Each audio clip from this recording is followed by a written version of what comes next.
Assalamualaikum warahmatullahi wabarakatuh. Selamat pagi teman-teman semua.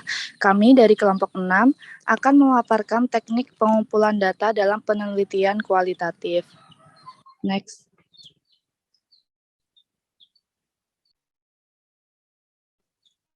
Anggota kelompok yaitu ada Adelita Lukifania, Esa Rizky Oktavian Tias, Alfiana Syafitri, Riko Saitapi Wibowo, dan saya sendiri Mita Rahmawati.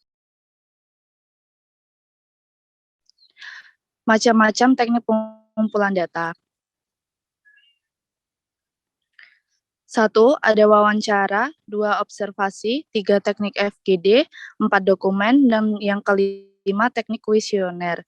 Untuk materi wawancara akan dijelaskan oleh Adelita Lukifania. Kepada Adel, dipersilahkan. Baik, terima kasih moderator. Di sini saya akan menjelaskan mengenai teknik pengumpulan data yang pertama, yaitu wawancara. Wawancara merupakan teknik pengumpulan data atau informasi yang dilakukan melalui percakapan dengan maksud tertentu dari dua pihak atau lebih. Menurut Patton, dalam Nugraheni 2014, terdapat berbagai model wawancara dalam penelitian kualitatif, yakni yang pertama, wawancara mendalam. Dalam wawancara mendalam, pertanyaan yang diajukan oleh pewawancara pada umumnya disampaikan secara spontanitas. Wawancara mendalam merupakan wawancara yang dilakukan dalam suasana tidak formal, fleksibel, dan terbuka. Tujuan dari wawancara mendalam adalah untuk dapat menyajikan konstruksi saat sekarang dalam suatu konteks mengenai para pribadi, peristiwa, aktivitas, perasaan, motivasi, tanggapan, atau perspektif, tingkat atau bentuk keterlibatan, dan sebagainya. Yang kedua yaitu wawancara dengan petunjuk umum. Pada wawancara jenis ini, mengharuskan pewawancara menyusun kerangka atau garis besar pokok pembicaraan dalam bentuk petunjuk wawancara. Petunjuk umum pada wawancara ini memiliki fungsi untuk menjaga agar pokok pembicaraan yang direncanakan dapat tercakup secara keseluruhan dan pembicaraan tidak keluar dari topik dan kerangka besar yang direncanakan. Yang ketiga ada wawancara baku terbuka. Wawancara ini merupakan wawancara yang menggunakan seperangkat pertanyaan baku, yaitu pertanyaan dengan kata-kata, urutan, dan cara penyajian yang sama untuk semua informan yang diwawancarai. Yang keempat yaitu wawancara terstruktur.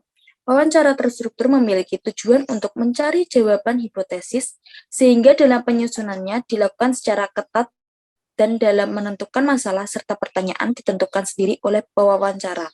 Keuntungan dari wawancara ini adalah tidak dilakukannya pendalaman pertanyaan yang memungkinkan adanya dusta bagi informan yang diwawancarai. Yang kelima yaitu wawancara tidak terstruktur. Wawancara tidak terstruktur merupakan wawancara yang bertujuan untuk menemukan informasi bukan baku. Hasil dari wawancara tidak terstruktur menekankan pada pengecualian, penyimpangan, penafsiran yang tidak lazim, penafsiran kembali, pendekatan baru, pandangan ahli, atau perspektif tunggal. Dalam wawancara tidak terstruktur, pertanyaan tidak disusun terlebih dahulu karena menyesuaikan dengan keadaan dan ciri unik dari narasumber atau informan.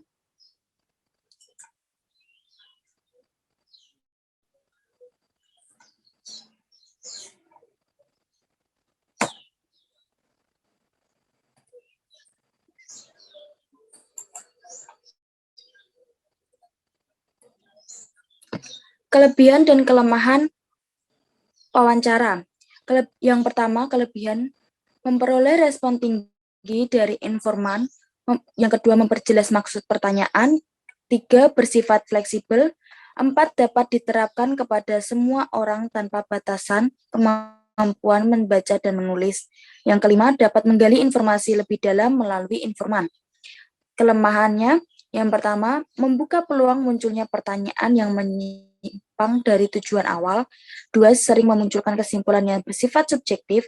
3, menyita banyak waktu, tenaga, dan biaya. Terima kasih, saya kembalikan ke moderator. Baik, terima kasih kepada Adelita. Untuk selanjutnya yaitu materi observasi yang akan dipaparkan oleh Esa Rizky. Kepada Esa Rizky, dipersilahkan. Baik, terima kasih, Mita. Saya Sariski. Di sini saya akan memaparkan materi mengenai observasi. Next slide. Observasi merupakan teknik pengumpulan data melalui pengamatan dan penginderaan yang kemudian digunakan untuk membuat laporan berdasarkan apa yang telah ditangkap oleh panca indera selama melakukan observasi. Next slide. Nah, untuk jenis-jenis observasi sendiri ada 4 jenis. Yang pertama ada observasi berperan serta, observasi non-partisipan, yang ketiga ada observasi terstruktur, dan yang terakhir ada observasi tidak terstruktur. Observasi berperan serta merupakan teknik penelitian dengan menggali informasi mengenai perilaku dan kondisi lingkungan peneliti menurut kondisi yang sebenarnya. Di mana di sini observer atau orang yang mengobservasi melibatkan dirinya sebagai anggota lembaga atau kelompok masyarakat yang diteliti. Kemudian observasi non-partisipan. Observasi non-partisipan ini berarti peneliti tidak melibatkan dirinya dengan subjek yang diamati, tetapi hanya berperan sebagai pengamat independen saja. Kemudian ada observasi terstruktur. Observasi terstruktur merupakan pengamatan yang dilakukan secara sistematik karena peneliti telah mengetahui aspek-aspek yang relevan dengan masalah penelitian. Kemudian yang terakhir ada observasi tidak terstruktur, yaitu pengamatan yang tidak dipersiapkan secara sistematis mengenai apa yang akan diobservasi karena peneliti belum mengetahui secara pasti apa yang akan dihadapi di lapangan. Seperti itu. Selanjutnya ada tahap-tahap observasi, yaitu yang pertama ada pengamatan deskriptif. Pengamatan deskriptif ini merupakan pengamatan yang dilakukan pada tahap eksplorasi secara umum. Yang kedua, tahap pengamatan terfokus. Pada tahap ini, peneliti melakukan pengamatan deskriptif, ya, ini melalui dengan pengamatan terhadap detail dari rincian dominan yang menjadi fokus penelitian. Kemudian yang ketiga ada pengamatan terseleksi. Pengamatan terseleksi merupakan penelitian yang fokus pada data yang diperlukan sesuai masalah penelitian dan pengelompokan untuk persiapan analisis. Kemudian yang selanjutnya ada kelebihan dan kekurangan observasi. Untuk kelebihan observasi sendiri dapat meneliti beberapa gejala. Lalu yang kedua ada teknik observasi tidak menuntut objek berada dalam objek-objek tertentu. Yang ketiga memungkinkan pencatatan secara bersamaan dalam suatu peristiwa. Yang keempat tidak bergantung pada self-record. Yang kelima, banyak kejadian penting yang tidak dapat diperoleh bila tidak menggunakan metode observasi. Lalu untuk kekurangan dari observasi sendiri, yang pertama ada pengamat. Pengamat terbatas dalam pengamatan karena peran dan kedudukan. Yang kedua, pengamat yang berperan serta sering sulit memisahkan diri. Yang ketiga, hasil pengamatan berupa jumlah data sering sukar dan sangat memakan waktu dalam menganalisisnya. Terima kasih. Saya kembali ke moderator. Baik, terima kasih untuk Esa Rizky yang telah memaparkan materi observasi. Untuk selanjutnya yaitu teknik FGD yang akan dijelaskan oleh Alfiana Syafitri. Kepada Alfiana dipersilahkan. Terima kasih untuk moderator yang telah mempersilahkan waktunya.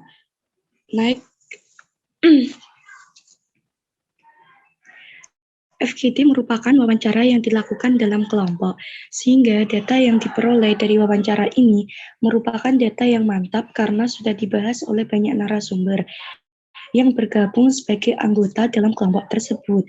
Bermanfaat untuk menggali data, terutama yang berkaitan dengan sikap, minat, dan latar belakang mengenai suatu kondisi. Juga untuk menggali data tentang keinginan dan kebutuhan dari suatu kelompok masyarakat tertentu. bertujuan untuk mendapatkan data yang sifatnya luas dengan cara yang cepat mengenai suatu masalah yang dikaji dalam penelitian. Next. Pada tahapan berikutnya, data yang diperoleh melalui FGD dianalisis dengan mengikuti langkah-langkah berikut. 1. Melakukan coding terhadap sikap pendapat peserta yang memiliki persamaan. 2. Menentukan kesamaan sikap dan pendapat berdasarkan konteks yang berbeda. 3. Menentukan persamaan dan perbedaan istilah yang digunakan. 4. Melakukan klasifikasi dan kategorisasi peserta. 5. Mencari hubungan 6. Menyiapkan draft laporan FGD untuk didiskusikan pada kelompok yang lebih besar sebelum diseminarkan dalam forum ilmiah. Terima kasih, saya kembalikan ke moderator. Baik, terima kasih untuk Alfiana. Untuk selanjutnya, yaitu materi dokumen yang akan dipaparkan oleh Riko Saitapi Wibowo. Kepada Riko, dipersilahkan. Keempat, teknik pengajian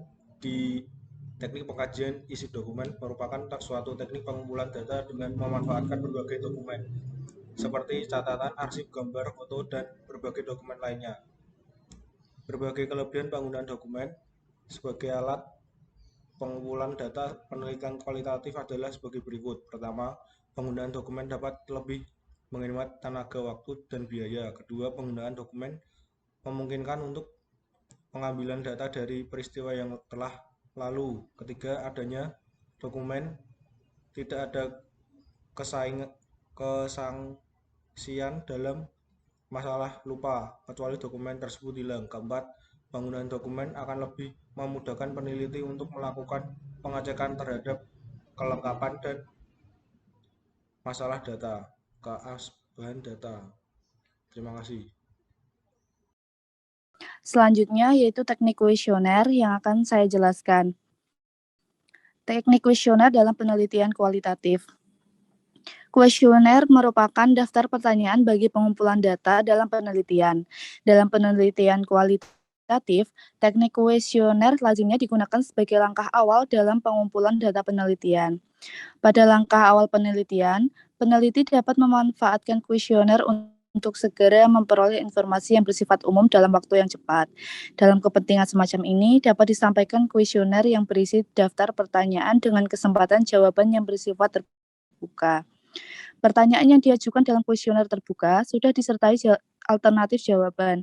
Namun, tetap disediakan ruang untuk memberikan jawaban bebas atau ruang bagi responden atau subjek penelitian untuk menyampaikan alasan mengapa mereka menjawab demikian. Selain itu, melalui tambahan jawaban dalam ruang yang disediakan itu, responden dapat pula menyampaikan penjelasan hal-hal lain yang dirasa penting dan berkaitan dengan pertanyaan yang disampaikan. Nah, untuk beberapa kelebihan dari penggunaan kuesioner antara lain, 1. Pertanyaannya dapat dipikirkan secara matang dan disusun secara rinci dan juga sistematis dengan bahasa yang efektif sebelum digunakan. Yang kedua, dapat menjangkau responden yang luas dalam waktu singkat. 3. Menghemat biaya, tenaga, dan juga waktu. Yang keempat, hasilnya dapat digunakan oleh penelitian lain. Yang selanjutnya, ada kelemahan dari penggunaan kuesioner sebagai teknik pengumpulan data. Yang pertama, pertanyaan bersifat baku sehingga sulit untuk dikembangkan dan juga memperoleh data. Yang kedua, dengan melibatkan responden dalam jumlah yang banyak, sulit untuk dapat memperoleh data yang mendalam. Bentuk pertanyaan dalam kuesioner dibedakan menjadi dua macam, yaitu pertanyaan terbuka yang memberi kesempatan kepada responden untuk menjawab bebas sesuai pendapat dan keinginan hatinya. Dan yang kedua, pertanyaan tertutup, yaitu pertanyaan yang diikuti oleh kata-kata kunci tertentu atau bahkan sejumlah jawaban yang dapat dipilih oleh responden.